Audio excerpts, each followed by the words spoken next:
Another month of quarantine.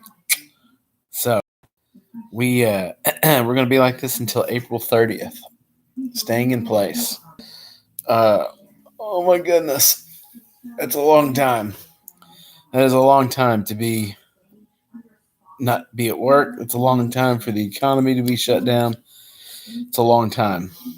Um, so let's talk about a few things. Good grief. Um, Two things that are really disturbing me right now are, well, I guess they're both the same thing. In Italy, we're seeing that down for 3 weeks, and we've seen people raiding. So they are getting on social media. I think Facebook groups. They are planning out times to meet in a grocery store. They're going to the grocery store in mass, grabbing what they need, and leaving without paying for it. They're leaving without paying for it because there's no money. Um, Nobody has any money because everyone's been out of work for a while. That's terrifying to me. I work in a grocery store. I will tell you right now that there's no way I'm defending my grocery store. If a mob of people come in and steal everything off of the shelves, I might help them to their car. There's no way I'm getting between a mob and groceries. But that's crazy to me that things have gotten so bad in Italy in 3 weeks that people don't have the money to buy food. Uh, I'm not sure what's going on with their government, why their government isn't taking steps to provide for the people, but that's crazy.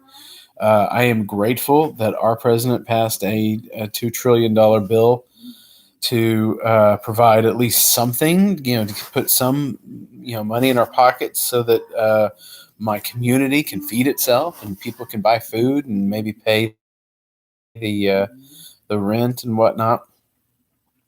Um, but that's crazy, and we're going to need probably another $2 trillion if this is going to last another month. Um, that's a lot. That's a lot of money. That's just getting. Where's it coming from? It's just getting pulled out of the air. This is going to add to debts that we already can't hardly pay off. So I don't know what the future holds for us, but my God, we've got to get back to work. And I'm going to talk at the end of this about some things that we can do to get back to work, I think. But my goodness, we've got to get back to work. Also, South Africa. South Africa is under quarantine, and some of the videos that are in my Twitter feed that are coming out of South Africa are terrifying because the police are just like, there's one guy put up a video of the police storming into his grandfather's house, pulling all of the alcohol, because the alcohol, in America, we've classified the liquor stores as essential. So if you want, some Jack Daniels, whatever, you can go to the store and get it. In South Africa, they've not done that. So these police stormed into this man's house and stole all of his liquor, accused him of hoarding, and just stole it, and took money away from the man. He just walked out of the house with all this man's liquor and Jack Daniels, whatever. Which that seems crazy. Obviously, the laws are a little different here in America, but goodness gracious, that is quite the way to police your people. And that's not the only video. I've seen videos of the police going into people's front yards. The owner of the house is in the front yard. The police go in to his yard and physically throw him back in the house. I don't know why a man can't be in his own yard. To them in terms of how long your quarantine has been. Now, obviously, I don't think things are going to get quite that bad here in America. We've passed the stimulus package. There seems to be, as somebody who works in a grocery store, I'm just telling you, there seems to be plenty of food. It's still coming in. There was one truck that I got in the last 2 weeks where I thought, oh my goodness, because they cut it in half. And I thought, oh my goodness, does this mean we're running out? No, it didn't mean we're running out. We had twice as much on the next truck. And every truck that I've gotten since then has been normal. And they're telling me, which they've cut a little bit because we're on like I'm in the frozen department. So the frozen department has an 800 case limit per truck. So we're getting 800 piece trucks, which is a lot. And we're a small store. We're getting 800 piece trucks every 3 days. I mean, it's a lot of food that's coming in, and they're telling us that by the end of next week, they should be back to normal. So normal size trucks, enough to fill the shelves. We're not going to run out. It doesn't look like we're going to run out of food anytime soon. So there's not going to be this run on food that there is. Now, you should probably have a couple days worth of food in your house. Why not? It doesn't hurt. But I don't think you should be worried about there just not being any food. And it looks like the government is doing its best to pay people, so it doesn't look like you should have to worry about just totally running out of money. Doesn't mean things aren't tough. Doesn't mean that things aren't, that there's not going to be a ton of money, but it's something. I don't think we're going to slide into third world country status. I think that we're going to be able to get this under control. Now, let's talk about getting this thing under control. And these are the things that I've talked about in the last couple videos. But my goodness, it bears repeating. This is something that I think needs to be shouted from the rooftops and said over and over and over and over and over again as often as we can say it. There's two things that you can do right now to drastically lower your risk of contracting the coronavirus, and if you have it, of spreading the coronavirus. Number one, you've got to lower your blood sugar. You cannot eat foods that raise your blood sugar. You cannot eat sugar. You cannot eat grains. You cannot eat starches, potatoes, these kind of things. And I would also stay away from any polyunsaturated fats for slightly different reasons, but polyunsaturated fats aren't good for you. So canola oil, corn oil, vegetable oil, seed oils, all of these things do different terrible things to your body, none of which you want to have when we're in crisis. And I think probably the biggest thing that's come out of this is so many people have gone to the doctor with type 2 diabetes, with cardiovascular disease, with all of these these different chronic issues that happen as people get older. And the way that they've handled them is they've taken a pill. They've taken a couple pills.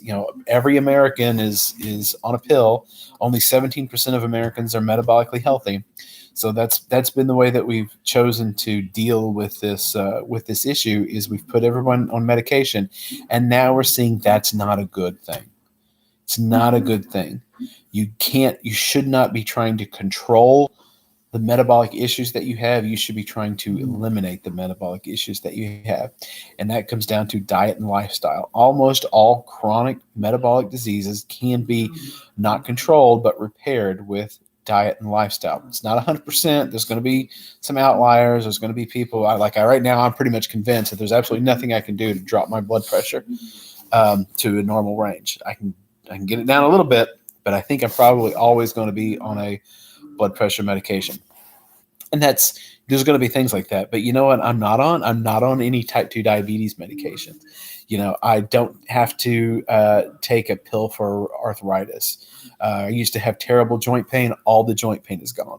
I used to have metabolic syndrome. I no longer am in the risk group for, have all 5 of the symptoms for metabolic syndrome. My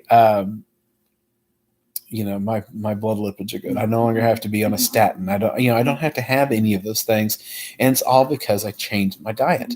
I've still got about probably 60 pounds I want to lose, maybe a little more. I'd love to lose about 80, but everything moving in the right direction. My health is moving in the right direction. Your health can move in the right direction. Just don't eat foods that raise your blood sugar. And the added benefit to that is when it gets down to something like this, where your health is, at risk because there's a virus that wants to kill you. And what kind of people does virus most like to target? It most likes to target people with metabolic syndrome. Most People who are most at risk have obesity, they have type 2 diabetes, they have chronically high blood sugars, they have chronically high blood pressure, they have all of these issues that come along with these metabolic diseases over time. And that's a terrible, terrible thing for people to have. And it can all be, if not totally repaired, then get you a long way to being totally out of the woods with these metabolic problems by repairing your diet and lifestyle. Don't eat things that raise your blood sugar. Don't eat any polyunsaturated fats. Eat real food. Eat, meat, whole vegetables, eat full fat dairy. These are the things that you can do to control, to fix your metabolism. And the amazing thing about it is, if you take those things out of your diet that raise your blood sugar, you can drop your blood sugar really, really fast. Like within a day or two, you can have a flat blood sugar curve, which is really neat to see. If you have, say, a continuous glucose monitor, you can see really quick how fast your diet affects your blood sugar levels. And so that's the first thing I would do. That's the most important thing that I would do. If you're concerned about this virus at all, drop your blood sugar. Drop it as fast as you can. I've said before, I'm mostly carnivore 4 days a week. I fast 3 days a week. And I think that's something that, and I'm doing, the fasting has only started since this Corona thing has gone on, but I'm doing the fasting because I'm genuinely concerned about the effect of this virus on people with chronically high levels of blood sugar. I don't like high levels of blood sugar for other reasons, but now that this virus has hit, I really, really don't like these high levels of blood sugar, because the virus obviously preys on people with high levels of blood sugar. The other thing that you can do, and this one is, I hope, is going to become more common. I mean, I really hope it's going to become more common. I hope this is just something that happens as a normal way of living. Wear a mask. Just wear a mask. It can be anything. It can be a bandana around your face. It can be, a dust mask that you use to work on the house. It can be anything. This is going to do two things. Number one, when you're talking, when you sneeze, when you cough, when you exhale, any water droplets that leave your mouth has, if you have the virus is contained in those water droplets, and you can spread it. Those water droplets will settle on a surface, and they will they'll stay there for several days. If somebody touches it and then touches their face, they can be infected. So wear a mask. If there's anything that we can do as just normal everyday citizens to reduce our risk of spreading the disease, it's wear a mask. The other thing that's going to do is, if you've got a mask around your face, that's going to remind you not to touch your face, because this is the other way that you get it. You touch a surface where the virus is, and then you touch your eyes, you touch your nose, you touch your mouth, which I'm always touching my face. That can contaminate you, that can infect you with the virus. And the mask is going to help you remember, hey, don't touch your face. You can touch your face all you want after you wash your hands. So go to the bathroom, wash your hands, or use hand sanitizer, and then you can scratch, do whatever. I mean, it's just whatever you want to do. But that's going to be a huge thing. I saw someone on Twitter today that they took a bandana, just a normal bandana that they tied around their face, and the part that went over their nose and their mouth, they took clear packing tape and they put that on the inside of the mask, right where their nose and their mouth was. And what that did was, at the end of each night, they could just take some alcohol and sanitize, that part, because that was right up against their mouth and nose. They could sanitize it, and it could be, a more sanitary mask. But the main thing is the masks don't have to be sanitary. They just have to be there to block things, water droplets that are coming out of your mouth, and they have to be there to remind you not to touch your face. If you can do those two things, and my personal belief, and I think I'm right about this, is that if we decided as a nation to, at the end of this quarantine period, to make it mandatory that if you are outside of the house, you have to wear a mask, that would do more to halt the spread of this disease than anything.